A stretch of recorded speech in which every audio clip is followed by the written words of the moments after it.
Vamos conversar com o senador Rogério Carvalho, que é do PT, suplente na comissão no Senado, participou ontem desta sessão, que foi a mais intensa de todas até agora, do ex-secretário de Comunicação, Fábio Weingarten, não é, senador? E eu queria, antes da gente falar sobre os momentos mais histriônicos do encontro de ontem, eu queria me deter à questão da carta. A carta recebida em 12 de setembro do ano passado por autoridades importantes do país, inclusive o presidente da República. 2 meses de intervalo entre a carta e a resposta do governo brasileiro. Só no final do ano passado. O contrato com a Pfizer fechado só em março do ano passado. O governo diz, e nós ouvimos aí o seu colega Flávio Bolsonaro, que dependia da lei aprovada pelo Congresso Nacional para poder fechar o contrato com a Pfizer. Na sua avaliação, isso é verdade ou a carta demonstra que o governo brasileiro demorou a agir, demorou a demonstrar interesse pelas vacinas? Bom dia e mais uma vez, muito obrigado pela entrevista para a gente aqui, senador. Bom dia, Colombo. Bom dia, Elisa. Uma satisfação estar com vocês. O governo mente como os seus representantes mentem na CPI para esconder o crime contra a saúde pública que ele vem praticando de forma sequenciada. Quando a Pfizer testou a vacina no Brasil e ofereceu esses 70 milhões de doses, ele fez isso para o mundo inteiro e era um contrato padrão. Portanto, o governo tinha dinheiro porque ele estava em cima do orçamento emergencial e o governo só foi comprar vacina por determinação do ministro Lewandowski, que obrigou o governo a apresentar um plano nacional de imunização. Então, o governo negligenciou e mente ao dizer que esperava uma lei do Congresso Nacional. O governo não precisa de lei para comprar vacina, para comprar qualquer insumo. Ele precisa de orçamento, e orçamento ele tinha. Senador, a própria defesa de Fábio Weingarten, a gente até leu as palavras com exatidão do que foi dito, afirmou que após o depoimento, a defesa de Fábio Weingarten enviou uma nota em que afirma que o ex-secretário não mentiu e nem omitiu informações. E esse retrato, essa resposta, vem depois, enfim, do dia que nós vimos, né, bastante acalorado ontem na CPI, e também porque, durante a reunião, o senador Renan Calheiros defendeu a prisão de Weingarten por um falso testemunho.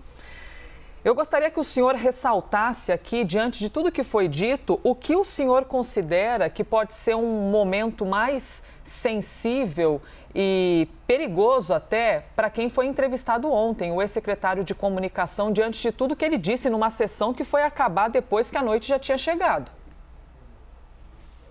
O mais sensível é que ele passou o tempo todo negando a própria condição de secretário de Comunicação, onde ele dizia para a CPI que não tinha participado de nenhuma atividade, de nenhuma avaliação, de nenhuma campanha do governo, negando o envolvimento dele na prática do governo de enganar a população com medicamentos sem comprovação de eficácia, estimulando as pessoas a se exporem ao vírus. Ele passou o tempo todo negando que ele tinha função como secretário de Comunicação. E todos nós sabemos que ele era responsável pela comunicação do governo.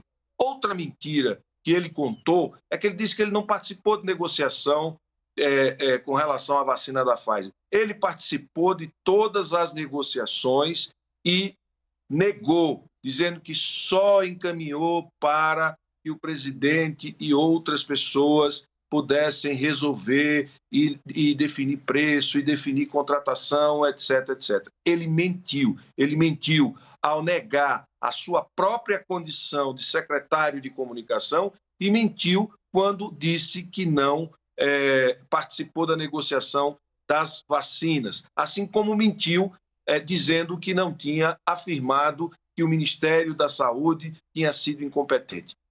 Na verdade, essa é uma mentira relativa, poderíamos assim dizer, sabe por quê?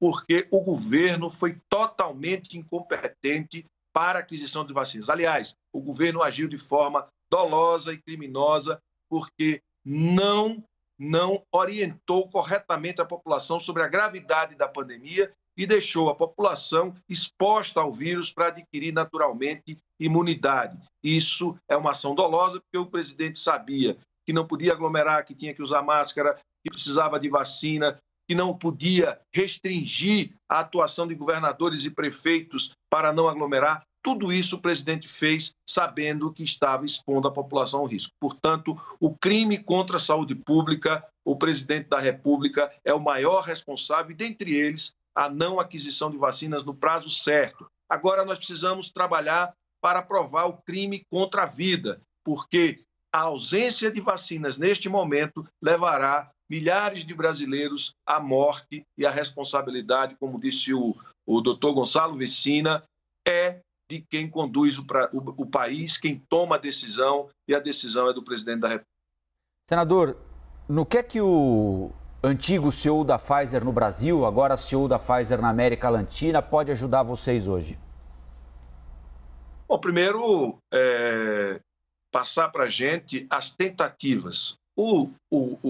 Uma pessoa da CNN, que eu tive contato uma vez, ele disse que recebeu 11 correspondências. Um próprio diretor daí da CNN disse que recebeu 11 correspondências de forma foram enviadas ao governo brasileiro, e o governo brasileiro não se manifestou.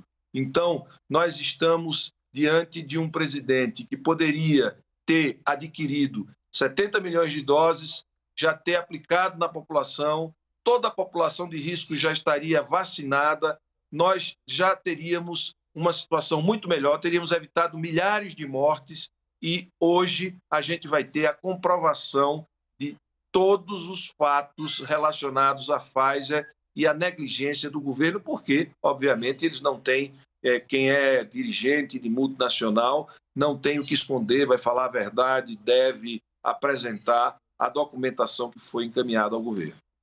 Senador, e a cada dia de CPI, inevitavelmente vai aumentando ainda mais a expectativa em ouvir o ex-ministro da Saúde, Eduardo Pazuello. Eu até gostaria de ouvir o senhor a respeito de um aspecto. A entrevista, a conversa, a indagação com Pazuello estava prevista para a semana passada, foi desmarcada pelas questões que a gente já falou aqui, que o ministro teve contato com infectados e por segurança não teria ido, e foi repassada para o dia 19 de maio. De certa forma, essa mudança pode até colaborar para os senhores agora terem ainda mais ferramentas, depois de terem ouvido outros ex-ministros, depois de terem ouvido o próprio ex-secretário de comunicação e hoje o CEO da Pfizer? Sim, isso vai nos dar mais elementos mais concretos.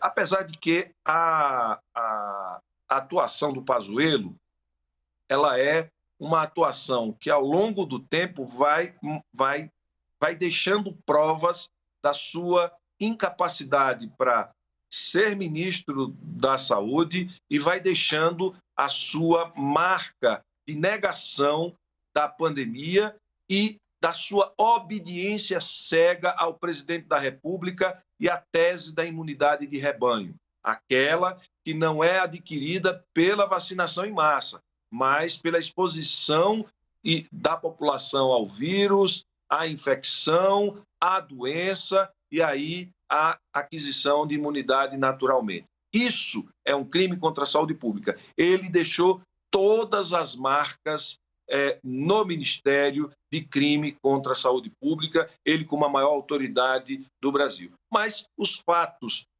já apresentados e das outras oitivas vai reforçar toda essa questão de crime contra a saúde pública praticada pelo Bolsonaro e implantada, dado consequência, atuação institucional que foi feita pelo ministro Pazuello.